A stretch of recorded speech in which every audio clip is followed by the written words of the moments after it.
Hi, everybody, and welcome to the Tammy Tuckey Show. My name is Tammy Tuckey, and it's good to see you. So tonight, I'd like to welcome author Stephen Hall to the show. Hey, Stephen, how's everything going? Hey, Tammy, I'm doing well. Thanks for having me on tonight. It's a joy. Thanks so much for being on. And a lot of people come up to me all the time in real life. They're going like, "We know you as the Disney girl. You know everything about Disney. Tell us this, this, and this, and this." And can I tell you, when I heard about your book, I went, I don't even know what this is about at all. And we're talking about your new book, A Spoonful of Sugar, the story of the Upjohn pharmacy in Disneyland. So here's the cover. I just wanted to showcase that first.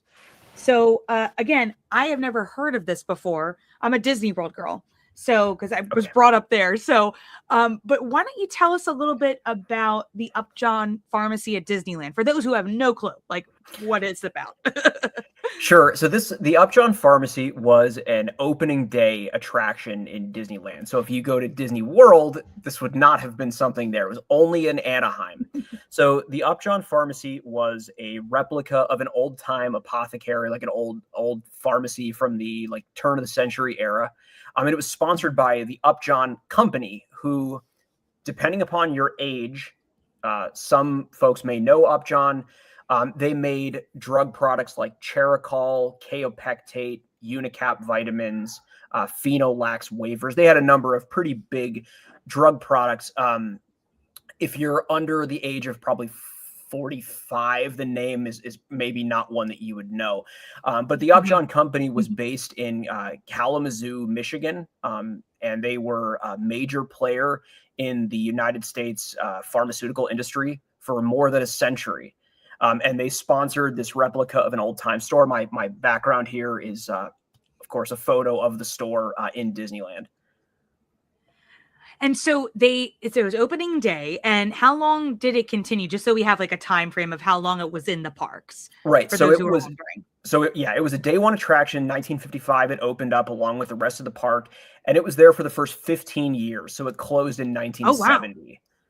Yeah, good chunk. Okay. Because I was curious because the building is still there, but it's now differently themed. It's been a while since I've been there. So that's when I read this. I was like, was it like that for a long time? But no, it wasn't. So that's right. So after the Upjohn store closed, the building became the New Century Clock and Watch Shop. So that's what I remember it as. When I was a kid, in a weird coincidence, I actually bought a Mickey Mouse alarm clock at what was formerly the Upjohn Pharmacy long before I knew what that was. I actually bought a clock in that very store.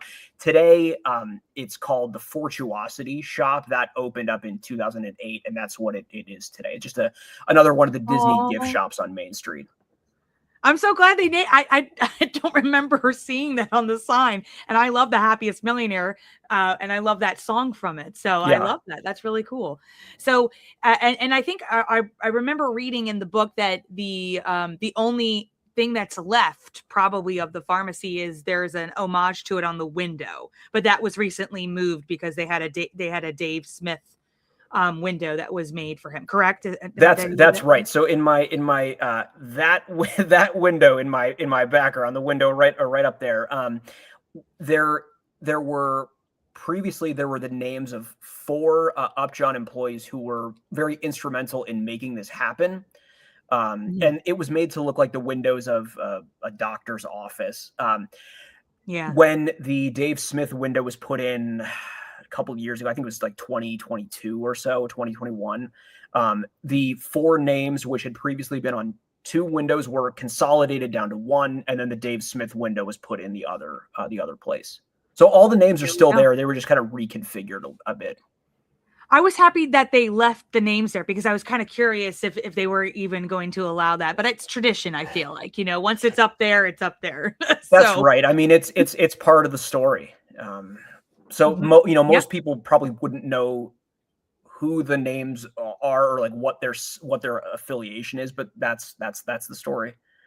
See, this is what you would learn, everybody, if you go ahead and buy your copy of A Spoonful of Sugar, which I'm also going to put the link up here on the video screen, and it's also in the show notes below, so you can get your copy at the Old Mill Press. So, since you never got to see it in person, what what kind of got you interested in the subject itself?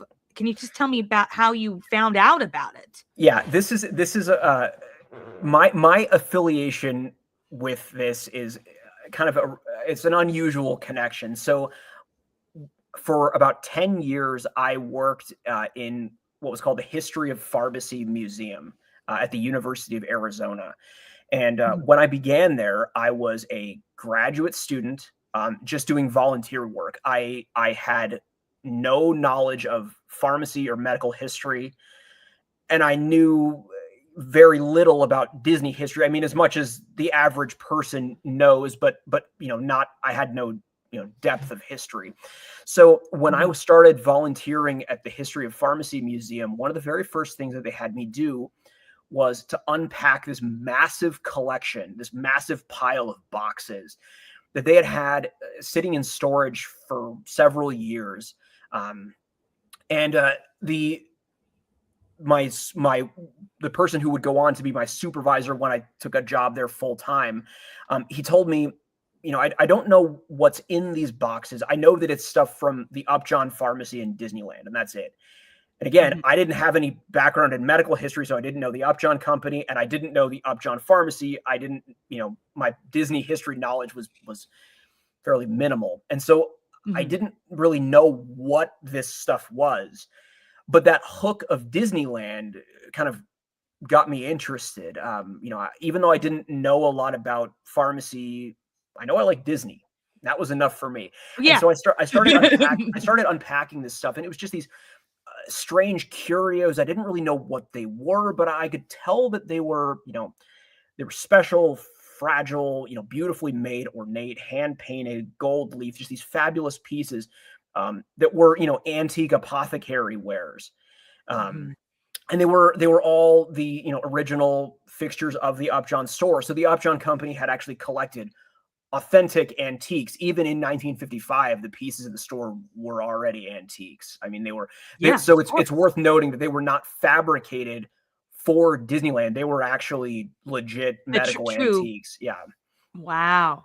And so I that was back in 2012 that I started working with this collection. Again, just on a volunteer basis, but eventually I would go on to work there full time. I became the curator of the museum, and so for about 10 years, this was my passion project. And it was interesting because as we started to move into like actually displaying the collection, and advertising it, obviously as the curator, it's important for me to know the stories and the history, the context of it. And so I had to research really just kind of in the scope of my job, just so that I knew it and could convey that information to visitors and guests and Yeah. help them understand it. But very quickly I realized that there's like almost nothing substantive that's really ever been written about this. Um, Mhm. It's true. which was, and it struck me as kind of a bit strange because Disneyland is such a big deal, and medical history is also a big field as well. And I just thought, Mhm. how can it be that there's this connection that has almost no documentation or anything like this? And so I was thinking, man, someone really ought to write about this. And then it hit me. You're like, I was "Me!" like, well, I guess. Um, so I started writing about it. It was never really with a mind to writing a book. It just was something that I was doing because I was interested in it, and it just kind of snowballed and spiraled out of control and became a book. Well, so also when you're saying that not a lot of people know about it, when I see Disneyland documentaries, I was just watching the new one that was Uh-huh. that's now on Disney Plus. I didn't see anything about about the Upjohn, and I was like, that's unusual. I've never seen anything like footage of it, and but you found all these wonderful photos, especially of Walt, Yeah. things that I've never seen before. So not only are you digging for details, you're also digging for, images. And so where did you find some of these pieces? Like here, I'll show you this one. It's this one. And you Sure. can, if you Yeah. want, if you, but how did you go about finding the connection with, photos of Walt that were relevant to what you're talking about? Because it sounds like there's really nothing out there, at Right. least publicly. Right. That's right. So there were the research process was, it took place over many years, and Mhm. and it was really very helpful for me to have connections with people. I mean, just human connections were immensely helpful in this research. And so early Yeah. on, I connected with a couple of sort of key folks who were in the West Michigan area where Upjohn had formerly been headquartered. One of them was a gentleman named Jeremy Winkworth, who really was, the ultimate help in this book. I could not have done this without him. So Jeremy spent his whole career with Upjohn, and in the late '90s and early 2000s, when Upjohn was being acquired, today it's under Pfizer. Um, Mm. Upjohn's extensive archives were being just tossed. The Pfizer company didn't really, Oh, they weren't really interested in history that's not of good. Upjohn.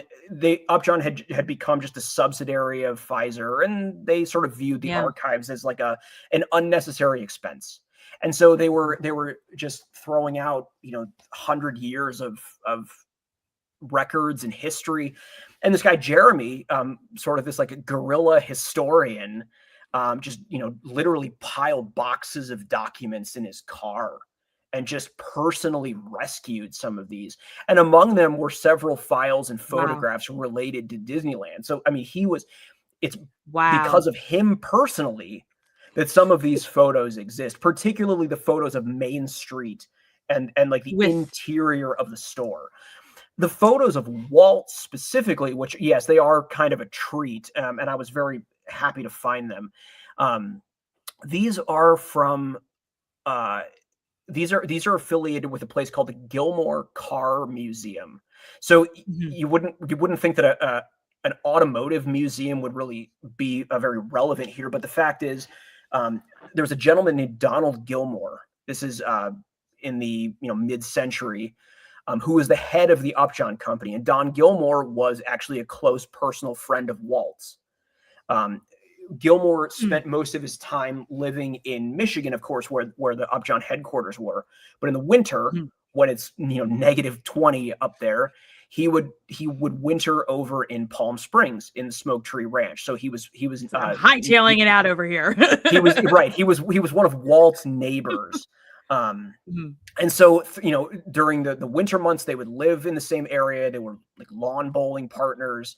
And in the summer months, uh, they would write each other letters. A lot of these letters are archived in various places around Michigan. And so there was also some folks. But anyway, but this gentleman Don Gilmore was an avid car collector. So he was the Mhm. head of Upjohn and a collector of antique cars. And so he would establish the Gilmore Car Museum, which is you can visit in West Michigan today. And it was a collaboration between the Gilmore Car Museum and Western Michigan University, that Mhm. that got all these fabulous photos of Walt, and specifically their photos of Walt's trips that he took to Kalamazoo to visit Don Gilmore and the Upjohn companies. There's photos of them together, photos of them at the Gilmore Car Museum, at the Upjohn headquarters in the Kalamazoo area. Just a really Mhm. wonderful treasure trove. And when I found them, I was thinking, I bet there's very few people that have ever seen these. Oh, of course.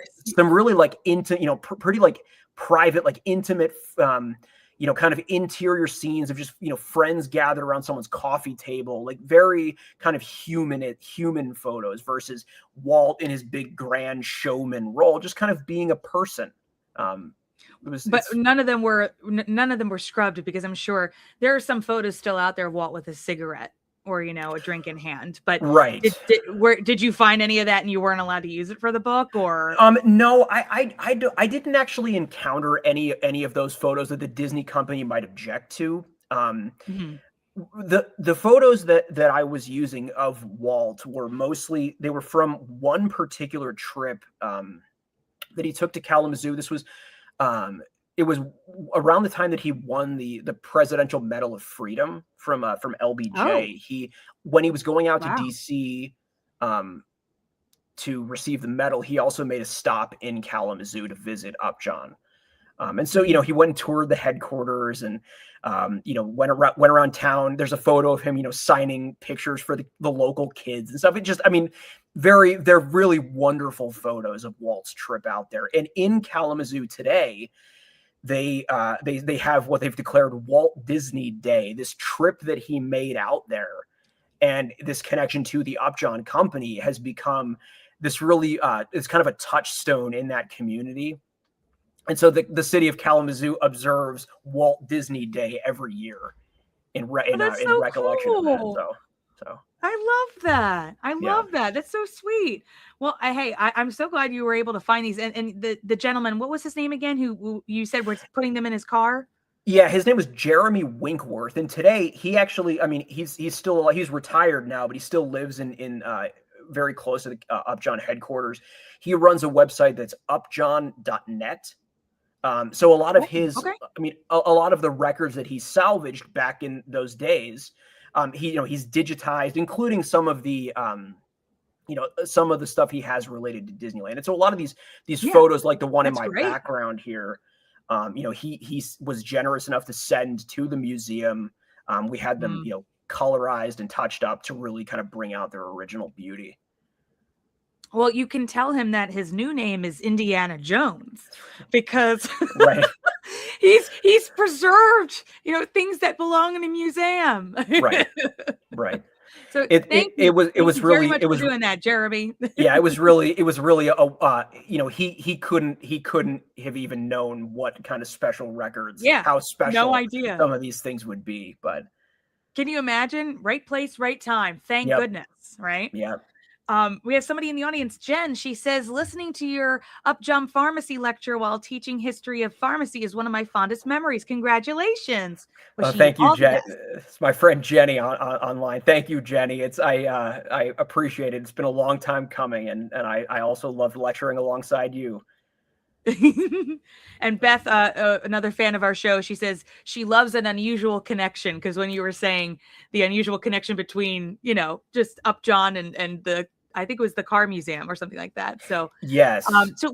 so when you go to Disneyland now, I'm just kind of curious, because it's now a different type of shop. Hmm. But when you walk through it, if there ever were a chance that something maybe similar inside the shop that you've seen pictures of could maybe be brought back into that specific shop, what would you like to see? Like, what prop, any piece? What would you like to see? Make a return?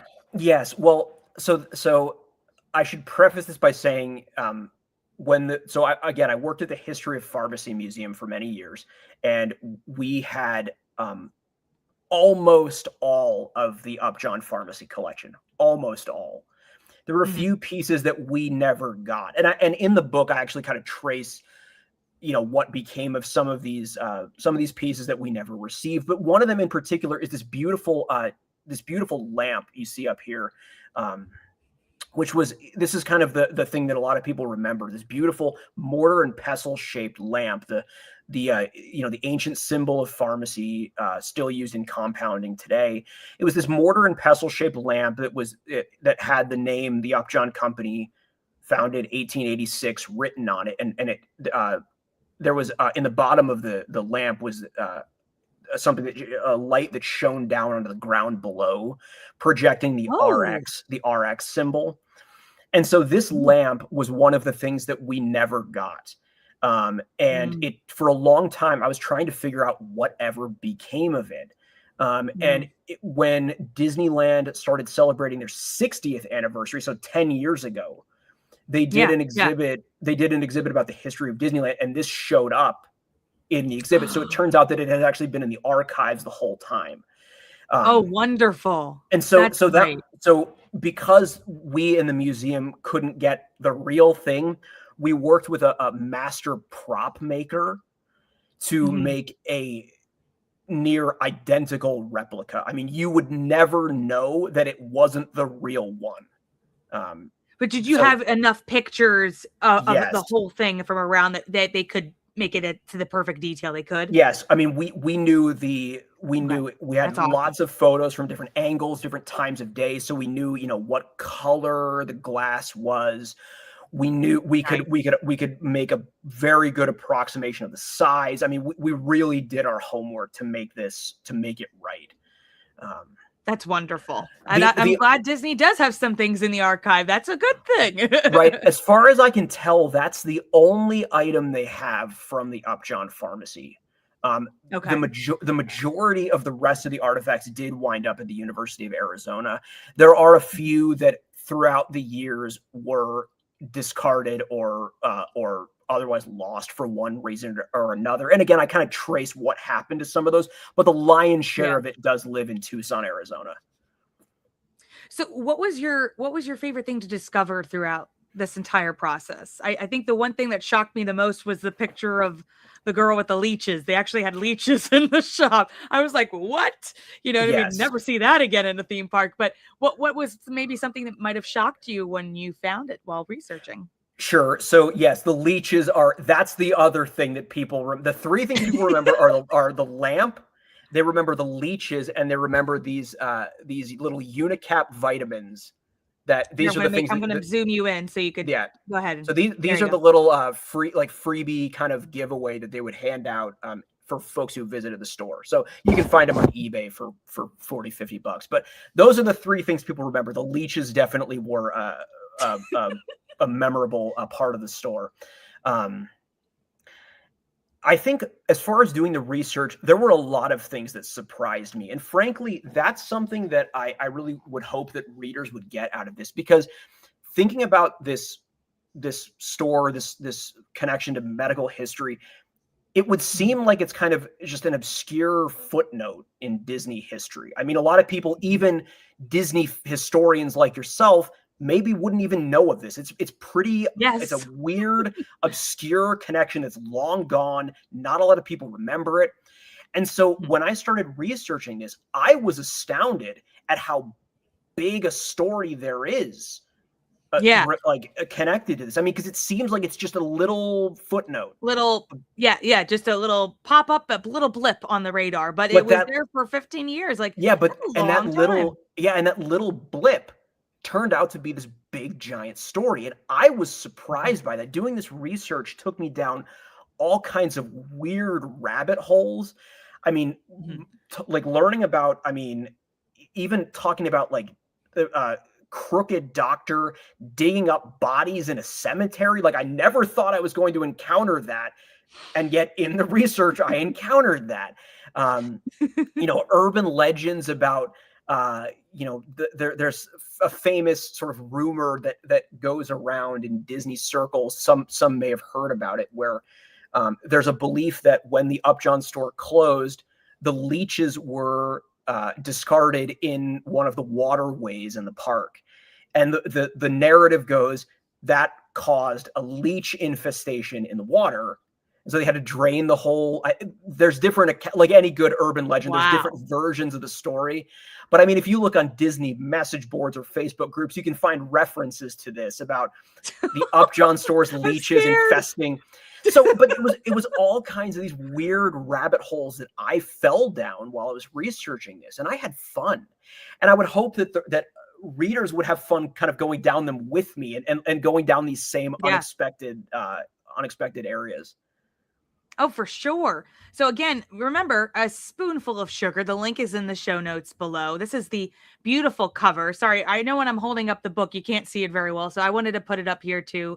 so you could see it in all its beautiful glory. You know, it would have been cool to be there on opening day because, again, I was telling you I was watching the new documentary that came out. If you had gotten the chance to go to Disneyland on opening day, what park would you have gone to first? What part of the park? Like, you know, what land? That's a good question.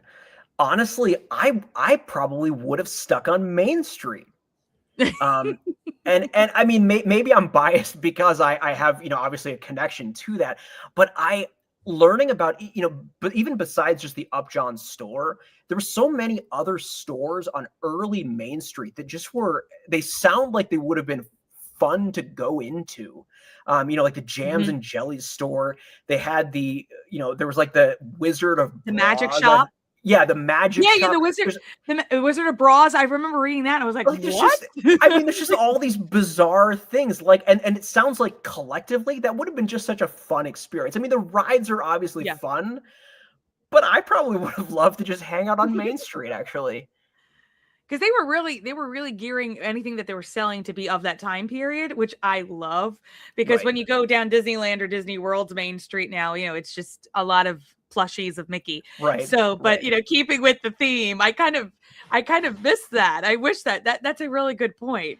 And I always wanted, you know, I just got back. Well, not just got back. I was at Disneyland Paris this past summer. And one of the nicest treats they have there is the restaurant Waltz. And when you go in it, they have like different props and things similar to what the old props they used to have. And I was just thinking, wow, it would have been so lovely if they kept something like this in every Disney park on Main Street, you know, just something that really stays in that era. And that would have been cool, you know, if they brought back the pharmacy shop, but I don't, you know. Oh, by the way, I love the photo of the Dapper Dans in there too. I was like, yes, there they are. They're still a thing. That's a good one. And I got to say, when I see the photos of the interior, it's always very fun for me because most of those items, if not all of them, I'm like, yeah, I've touched that before. Like I've, you know, I cleaned that. I exhibited that, you know, like it's fun to have that connection where it's like, yeah, I that used to be in my office on my desk. It's fun. So is everything still at the museum that you're not no longer working for the museum or? Yeah. So I no longer work for the museum. I was there for 10 years. And in that time, we sort of reinvented the museum. For a little bit of context, when I began there, the History of Pharmacy Museum had been at the University of Arizona College of Pharmacy since the 60s. And calling it a museum was maybe a little bit generous. Actually, really what it was a large collection of artifacts that had been collected over decades. Unfortunately, due to just budget, there never had really been anybody who had been able to devote time to it. Yeah. There were a couple of volunteer curators over the years who sort of did it as like a side project, but there never been anyone paid. No one had ever really been able to devote time and energy and focus to it. And so when I came along as a grad student, it was kind of a new thing. Like, oh, here's someone who's actually interested in this one thing and really wants to go, you know, whole hog in this one project. And so, you know, again, it ultimately would become a job. I was the first paid employee of the museum. And in that time, we had a very large an endowment given to the museum with which we were able to construct an all new museum space where the Upjohn collection is front and center. I mean, it is the crown jewel of the whole collection. That's great. And really it won't surprise you to hear that's the hook that makes people want to come in. I mean, it's not hard to get folks who are in medicine, nursing, pharmacy. They're already interested. They'll come in even if we didn't have this. But the question was always, how do we get other people in who aren't physicians or pharmacists? How do we get them interested enough to come in the door?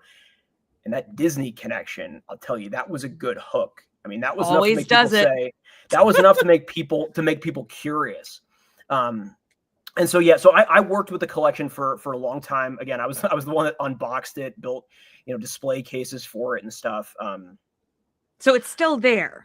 And it's still there. Yes, for folks who like to do kind of like the Disney pilgrimages and go visit the sites, you can go and see this in person. It's at the University of Arizona in Tucson. in the College of Pharmacy. Today, the museum, it's worth noting the museum's had a name change. It used to Okay. be the History of Pharmacy Museum. Today, it's called the Coit, C-O-I-T, the Coit Museum of Pharmacy and Health Sciences is what it's called Okay. today. But yeah, I mean, it's open to the public. It's free to visit. If you find yourself in Arizona, it's definitely worth seeing. Hey, if I do, I am definitely walking in that door because I want to see it in Yeah, person. It's just been so interesting to read about it and learn something yeah. new I'd never heard of before. So again, anybody who's been watching, thank you for tuning in. Make sure you click the link in the show notes below, but you can also click the link right here. Well, I don't think you can click it. You can see it though. theoldmillpress.com, so you can get a copy of Stephen's book, A Spoonful of Sugar. I just, again, I find anything with Main Street fascinating. So this is wonderful. I really, really love this. So Yeah. thank you for putting in all the effort to create this.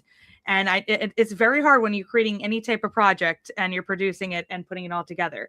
So I know you put a lot of time and a lot of effort, and look what comes out of it. It's great. So congratulations. I'm really happy for you. Thanks a lot, Tammy. I mean, this really was a passion project. You know, it was never about anything except loving the history, and just this story hadn't been told. So I'm happy to share it with the world.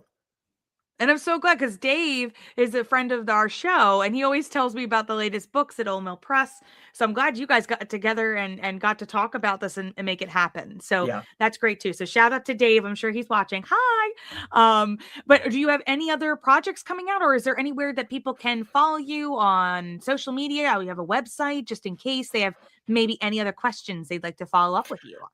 I mean, they can certainly reach out to me via email. At the moment, I don't keep a personal website, and at the moment, I don't have any other like writing projects in the pipeline.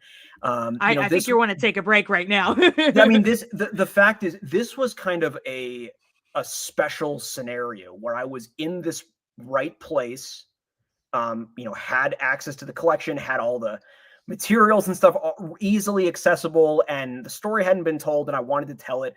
It was a very kind of special situation. I don't know, maybe I'll write another one someday, but I don't have anything in the works right now. And that's okay too. We're promoting this. I just, I'm so glad you got to come on. Yeah, And so I really appreciate this. And I always do a Kodak moment with my guests. So we're gonna look at the camera, and on the count of three, I'm gonna hold the book up so we can get it in the picture too. sure. Okay, here we go. 1, 2, 3, smile. Awesome. That's our Kodak moment. Thank you so much for coming on the show again. I appreciate it. And you're always welcome back. If you have another surprise book about something else I Sure. don't know, I want to know about it. And so thank you very much. And everybody who's been watching, everybody who's going to be tuning in later, thank you for joining us. And if you'd like to see more interviews and reunions, just make sure you hit that little bell icon to subscribe to the channel. And you can follow me on Twitter, Instagram, Facebook, websites, tammytuckey.com. Thank you so much for being on the show, Stephen. Again, I really appreciate your time. Thanks, Tammy. I really appreciate you having me on, and thanks everybody for tuning in. I appreciate it. And remember, everybody, just do the best and leave the rest to fortuosity. Have a good evening. Bye. Have a good evening.